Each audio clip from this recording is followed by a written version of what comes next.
Libre albedrío, amor y providencia divina es el tema de hoy. Gracias por acompañarnos. Bienvenido, bienvenida a Lecciones de Vida o Lecciones de la Escuela Sabática. Aunque Dios es omnipotente y soberano, no determina todo lo que sucede. Además, hay cosas que Dios no hará y que no puede hacer desde el punto de vista de la naturaleza de su carácter moral. Sin embargo, la providencia divina puede transformar una situación terrible en una bendición. Por eso la lección de hoy enfatiza tres ideas principales. Número 1, la soberanía de Dios no excluye los deseos insatisfechos, porque Dios no determina todo lo que sucede. Aunque es todopoderoso, Dios se compromete moralmente con el libre albedrío humano. En consecuencia, no todo lo que sucede está de acuerdo con sus deseos, considerando las decisiones de sus criaturas moralmente libres. Dios es soberano en el sentido de que cumple su propósito providencial, o sea, su voluntad ideal, y toma en cuenta las decisiones libres de sus criaturas, que pueden ser contrarias a lo que Él prefiere como voluntad reparadora. La segunda parte de la lección nos habla de la omnipotencia de Dios. No significa que sus acciones providenciales no tengan límites. Hay cosas que Dios no hará y que no puede hacer desde el punto de vista de su carácter moral. Esta noción es significativa para nuestra comprensión de las providencias, la providencia divina en el mundo. Las acciones providenciales de Dios son coherentes con su amor y no están determinadas ni forzadas. Pero sus acciones providenciales no anulan la libre elección humana. Por lo tanto, la omnipotencia de Dios no descarta el libre albedrío de sus criaturas. Y el tema 3, la providencia divina incluye acciones ideales y correctivas. Las acciones providenciales de Dios no se definen solo en términos de voluntad ideal basada exactamente en lo que Dios desea, sino que implican acciones correctivas. Las acciones correctivas se apartan de lo que Dios prefiere para sus criaturas. Aún así, Dios puede transformar una situación que está en contra de su voluntad moral, en algo que esté alineado con su deseo moral ideal. Bueno, basado en esta introducción, ve por tu Biblia, manténla abierta en esta hermosa promesa de Jesús de San Juan capítulo 16, versículo 33, y en un momento regresaré para que estudiemos juntos esta importante lección de vida.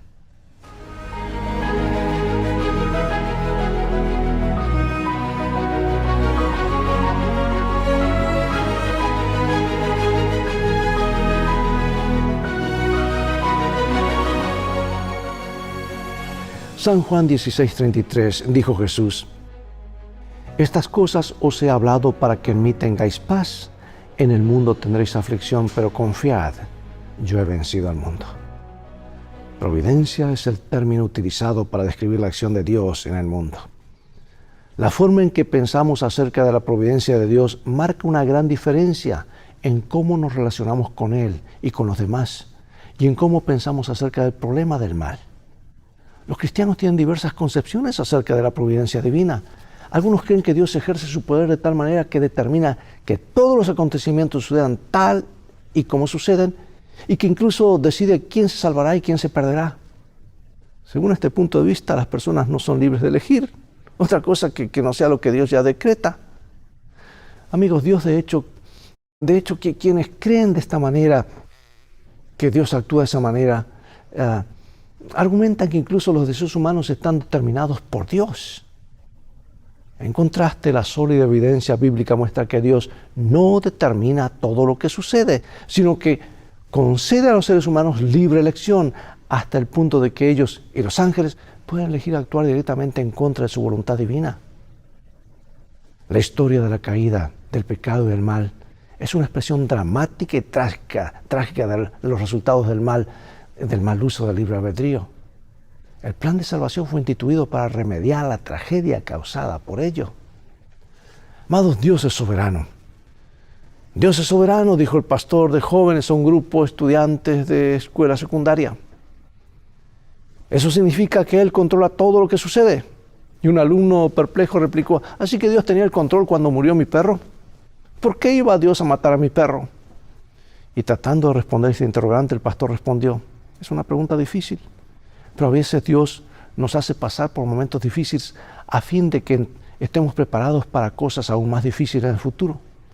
Recuerdo lo duro que fue cuando murió mi perro, pero pasar por eso me ayudó a afrontar un momento aún más difícil después cuando murió mi abuela. ¿Tiene sentido? Y tras una larga pausa, el estudiante respondió: ¿así que Dios mató a mi perro a fin de prepararme para cuando Él mate a mi abuela? Bueno, las cosas, la gente a veces asume que todo lo que ocurre es tal y como Dios quiere, que todo acontece en el mundo precisamente como Dios quería que ocurriera. Al fin y al cabo, Dios es todopoderoso, piensan. ¿Cómo podría ocurrir algo que Dios no deseara? Por lo tanto, pase lo que pase, por malo que sea, todo siempre es la voluntad de Dios. Eso es al menos lo que enseña esta teología y lo que algunos creen. Pero veamos cómo son las cosas realmente. Es que nacemos con la tendencia hacia el mal. Como un coche desalineado, nos salimos del camino constantemente. Necesitamos ser realineados por la palabra de Dios y por la mente de Dios.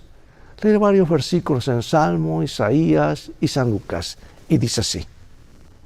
Vamos a leerlos. Pero mi pueblo no oyó mi voz, e Israel no me quiso a mí. Los dejé, por tanto, a la dureza de su corazón, caminaron en sus propios consejos. Oh, si me hubiera oído mi pueblo, si en mis caminos hubieran dado Israel. En un momento habría yo derribado a sus enemigos y vuelto mi mano contra sus adversarios.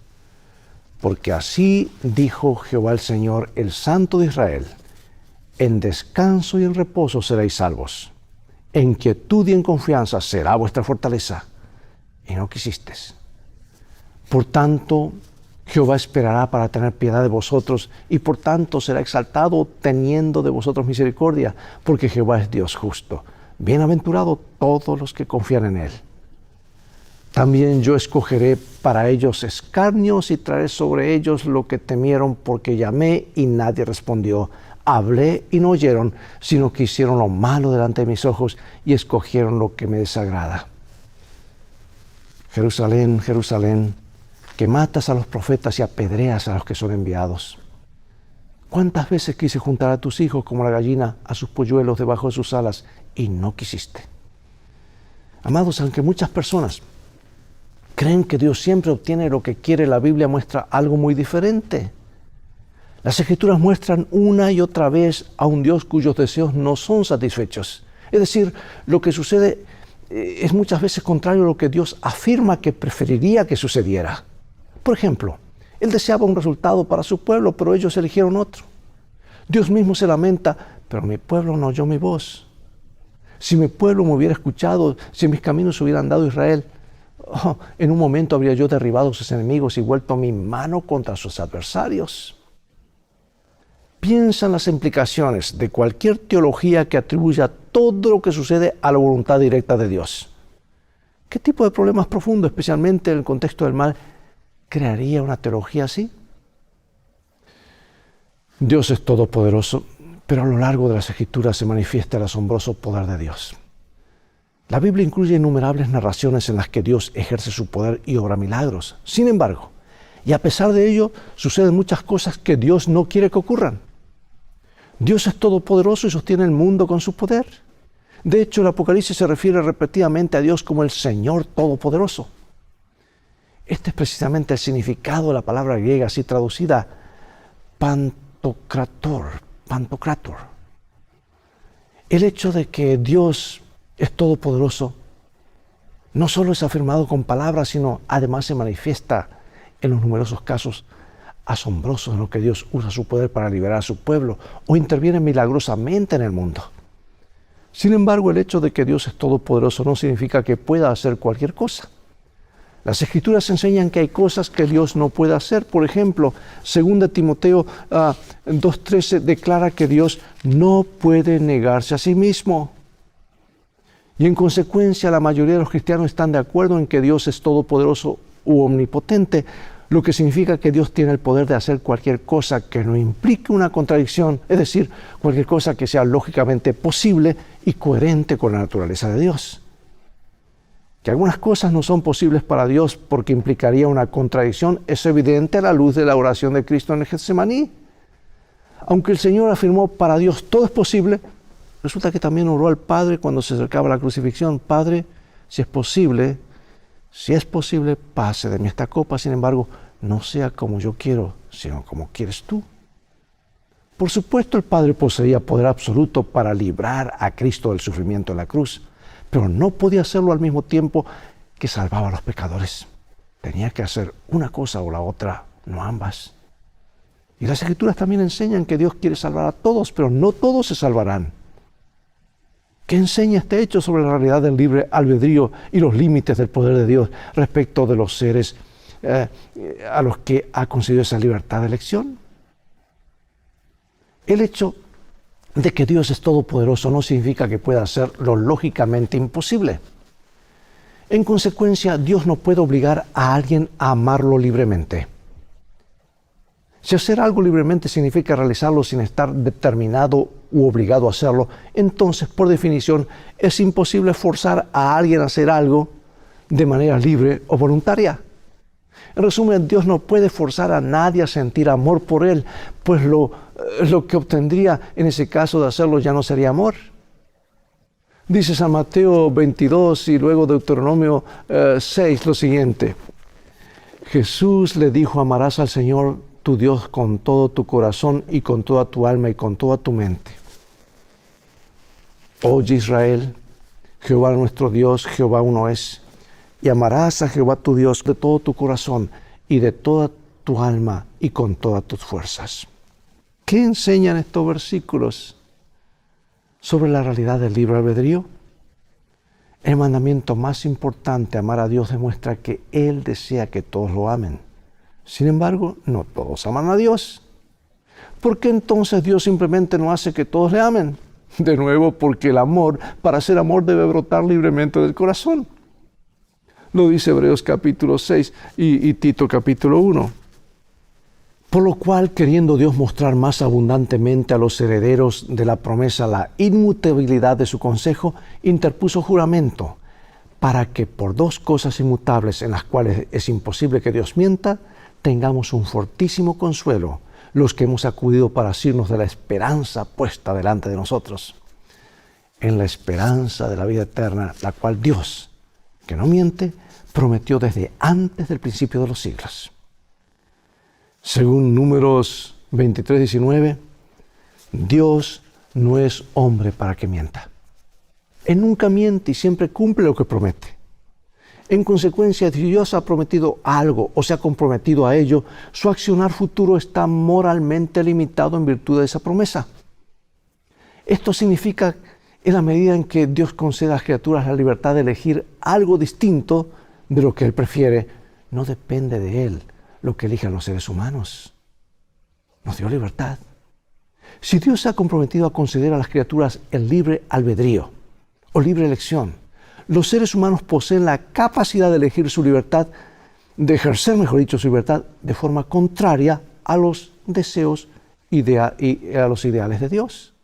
Y trágicamente muchas personas ejercen su libertad de este modo y en consecuencia la gran mayoría hace esto y ocurren cosas que Dios desearía que no sucedieran, pero que no dependen en sentido estricto de Dios. ¿Hiciste alguna vez algo a sabiendas de que Dios no quería que lo hicieras? ¿Qué enseña eso acerca de cuán real es el libre albedrío y de sus posibles consecuencias negativas en caso de mal uso? ¿Qué entonces de la predestinación? ¿Cómo entendemos esto? Presta atención porque este es un punto crucial para entender la voluntad de Dios. Vamos al libro de Efesios, capítulo 1.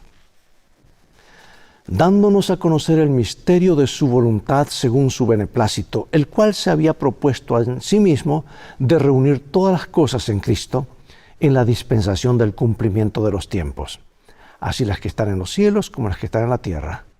En Él asimismo tuvimos herencia, habiendo sido predestinados conforme al propósito del que hace todas las cosas según el designio de su voluntad. ¿Están algunas personas predestinadas a salvarse y otras a perderse? El término griego traducido aquí y en otras partes de las Escrituras como predestinación no significa que Dios determina de antemano o casualmente la historia.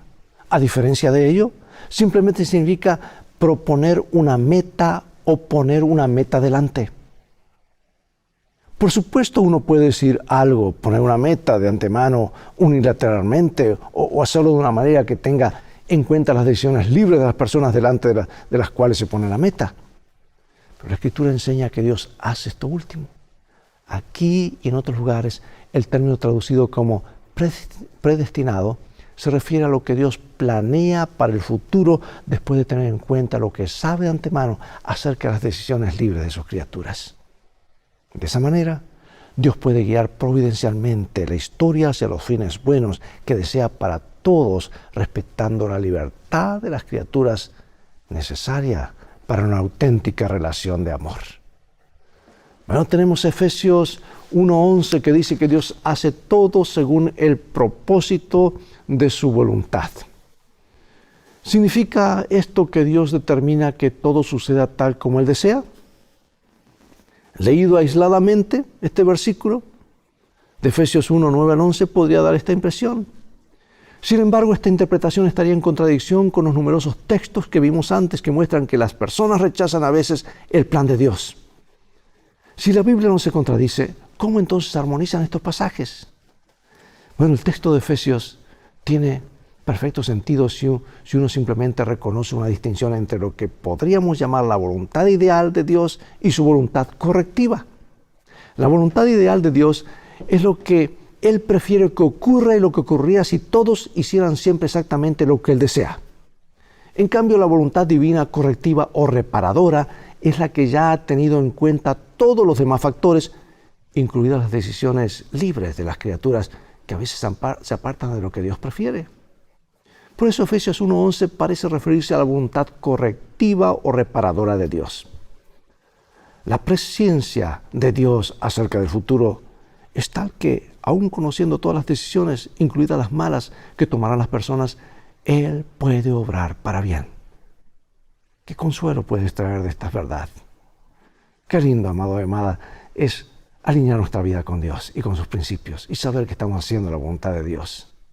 Las cosas van en una forma más fluida, ¿verdad? Si todo ocurriera según la voluntad ideal de Dios, nunca habría existido el mal, sino solo la dicha, el amor y la armonía perfectos. Con el tiempo la tierra sería restaurada y así el universo entero volvería a estar en armonía con la voluntad perfecta e ideal de Dios. Mientras tanto, Él hace que su voluntad se cumpla teniendo en cuenta las decisiones libres de sus criaturas. Imagina un concurso de repostería en el que todos los participantes están obligados a utilizar una serie de ingredientes, pero pueden añadir cualquier otro que deseen para hacer un pastel o torta que quieran.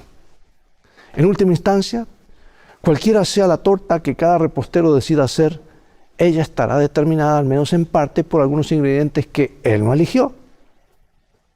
Del mismo modo, dado que Dios se ha comprometido a respetar la libertad de las criaturas, libertad necesaria para el amor, muchos de los ingredientes que componen la historia del mundo no son elegidos por Dios, sino lo contrario de lo que Él desea.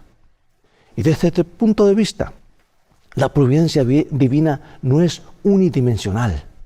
Dios no controla unilateralmente todo lo que sucede. Este hecho implica una visión bidimensional de la providencia de Dios. Algunas de las cosas que suceden son causadas por Dios, pero otras, como todos los males, son resultado de las decisiones libres de sus criaturas. Dios no quiere que ocurran muchas de las cosas que suceden. ¿Qué esperanza nos ofrece el siguiente texto, incluso en medio de las tribulaciones? Lo leímos, Juan 16:33, una hermosa promesa. Estas cosas os he hablado, para que en mí tengáis paz. En el mundo tendréis aflicción, pero confiad, yo he vencido al mundo. Especialmente en tiempos de sufrimiento o dificultad. La fe de las personas puede flaquear porque erróneamente creen que Dios les evitará o debería evitarles el sufrimiento y las dificultades propias de esta vida. Pero Jesús advierte a sus seguidores que experimentarán dificultades y tribulaciones en este mundo, pero que hay esperanza, pues Él ha vencido al mundo. El hecho de que enfrentemos sufrimientos y dificultades no significa que Dios desea idealmente eso para nosotros. debemos tener siempre presente el panorama general del gran conflicto. Sin embargo, podemos confiar en que, aunque el mal en sí mismo no es necesario para el bien, Dios puede hacer que algo bueno resulte incluso de acontecimientos que no son buenos. Si confiamos en Dios, Él puede utilizar incluso nuestros sufrimientos para acercarnos a Él y motivarnos a ser compasivos y a cuidar de los demás. Finalizo con esta cita inspirada de mi autora favorita, seguida de unas preguntas de reflexión. Y dice así: el plan de nuestra redención no fue una reflexión ulterior, un plan formulado después de la caída de Adán. Fue una revelación del misterio que por tiempos eternos fue guardado en silencio. Fue una manifestación de los principios que desde las edades eternas habían sido el fundamento del trono de Dios. Desde el principio, Dios y Cristo sabían que la apostasía de Satanás y de la caída del hombre por causa del poder seductor del apóstata. Dios no ordenó que el pecado existiese, sino que previó su existencia e hizo provisión para enfrentar la terrible emergencia. Tan grande fue su amor por el mundo que se comprometió a dar a su Hijo unigénito para que todo aquel que en él cree no se pierda, mas tenga vida eterna. Si Dios no siempre consigue lo que quiere, entonces nos preguntamos, ¿cómo influye este hecho en tu forma de pensar acerca de lo malo que ocurre en este mundo? ¿Cuáles son las implicaciones prácticas de entender que Dios tiene deseos insatisfechos? Si volvemos a la analogía acerca del certamen de repostería, podemos entender por qué, aunque Dios y Cristo sabían de la apostasía de Satanás, siguieron adelante y nos crearon. El amor tenía que estar en esta mezcla. Y el amor significa libertad. En lugar de no crearnos como seres capaces de amar, Dios nos creó para que pudiésemos amar. Pero lo hizo aún sabiendo que en última instancia eso llevaría a Jesús a la cruz. ¿Qué debería decirnos la disposición de Cristo a morir en la cruz con tal de no privarnos de la libertad inherente al amor acerca de cuán sagrado y fundamental es este para el gobierno de Dios? A menudo lamentamos el mal y el sufrimiento existentes en este mundo, pero ¿cuán a menudo reflexionamos acerca de la tristeza que Dios mismo siente a causa de ello? ¿Qué diferencia supone para tu comprensión del mal y del sufrimiento reconocer que Dios mismo sufre a causa del mal? Preguntas para reflexionar, ¿verdad? Vamos a orar. Dios del cielo, hemos abordado un tema que tiene muchas preguntas. El mal, sus consecuencias. Pero cuánto te agradecemos que nos da la capacidad de amarte. Y esa es una de las cosas ilimitadas que todavía queda en este mundo de dolor, sufrimiento y limitaciones. La capacidad ilimitada de amarte. Queremos amarte a ti y a nuestro prójimo. Ayúdanos. Que podamos comprender claramente cuánto has dado el cielo para que podamos tenerlo todo. Dio todo para que un día lo tengamos todo. Te agradecemos por eso. Ayúdanos a serte fieles, a confiar en ti en las buenas y en las malas, sabiendo que las cosas van a terminar bien.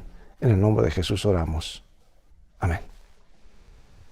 Bien, es todo el tiempo que tenemos por hoy. Llegó el momento de despedirnos. Será hasta el próximo programa de la serie Lecciones de Vida. Invita a otros a sintonizar este canal y transfórmate tú mismo en un canal de bendiciones. Mientras tanto, Dios te bendiga y recuerda, tú vales mucho para Jesús. Él te ama más de lo que puedes imaginar. Y en el viaje de la vida, las cosas van a terminar bien si hacemos de la Biblia nuestro GPS y a Jesús como nuestro guía. Maranata.